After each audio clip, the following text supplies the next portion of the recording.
This unit is about arguing a position, and this chapter is chapter 13 in our book. We have already discussed argument in relation to analysis because you are creating an argumentative thesis when you write your analysis. So remember that when you go back through and revise your analysis paper. This chapter is also about creating an argumentative thesis in working toward taking a position on one of the five topics that I've put on the assignment sheet. So moving forward, here are the key features of arguments. You must have a clear and arguable position on the issue.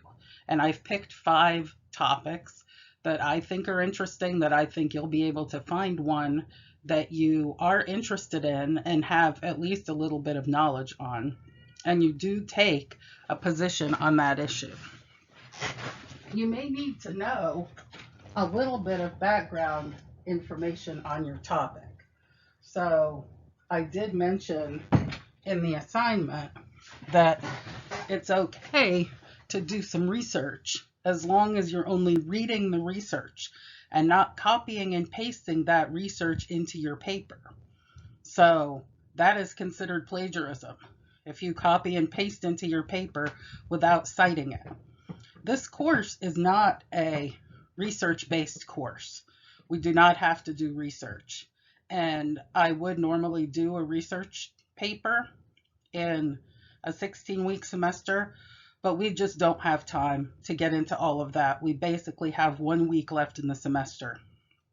So anyway, the background information that you perhaps read can help you understand your topic a little better, but you're not going to quote it word for word in your paper. You also must have good reasons to support your position, as well as convincing evidence to support your reasons.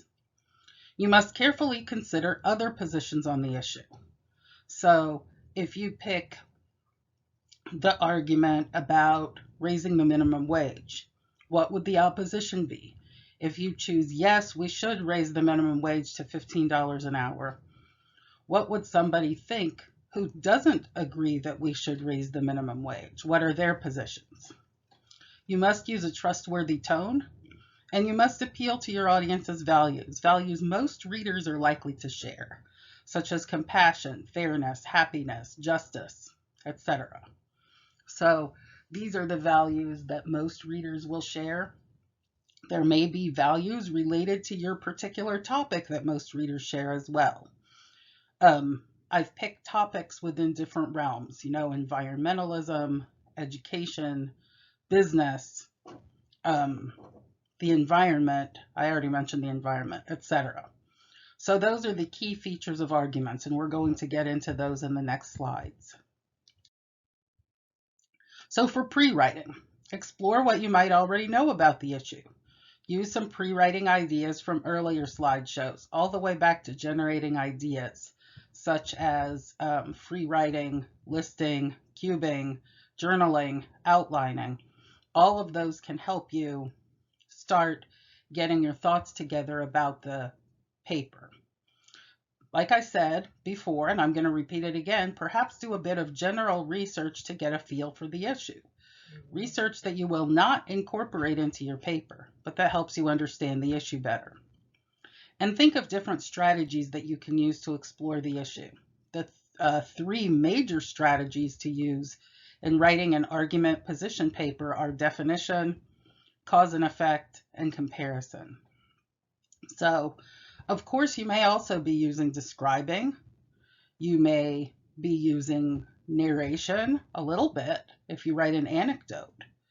You may be using process. You may be using classifying and dividing. So there are lots of different writing strategies that you could be using, but these 3 are the most common in writing a position paper. Okay, step 1 is your claim. As we learned already, the claim is the heart of an argument. What is the position you take on the issue?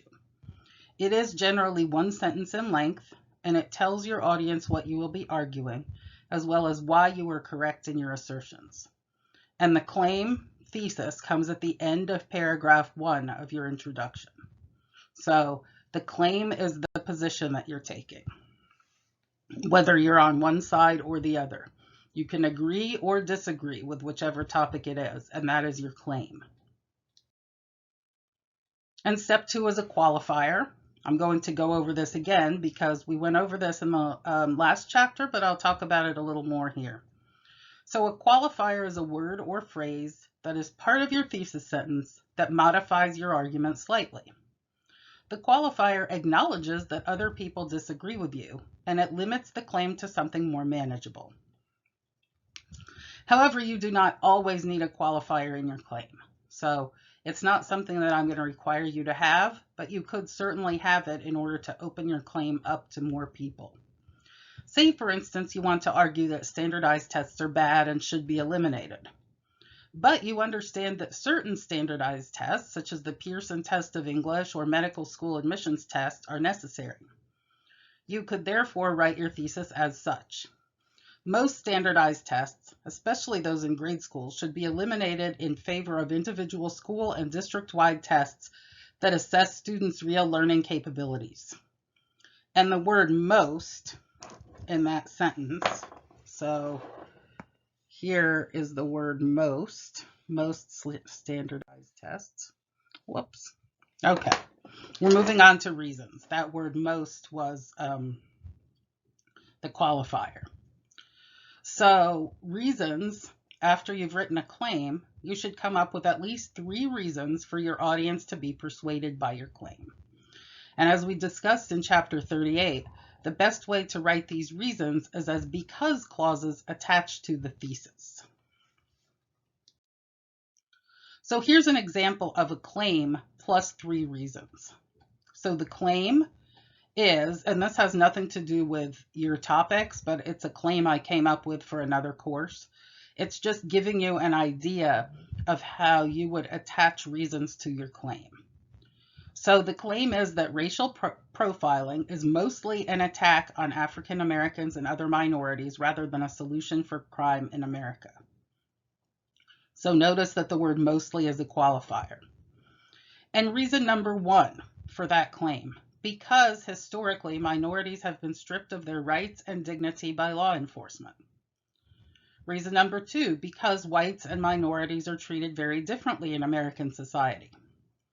Reason number 3, because racial profiling causes widespread fear. So with this pre-writing, I've actually done some pre-writing here by listing, by writing my claim, by writing out my reasons. I've actually already come up with the organization for my entire paper. That is, I have 3 reasons. Those 3 reasons will be my 3 body paragraphs.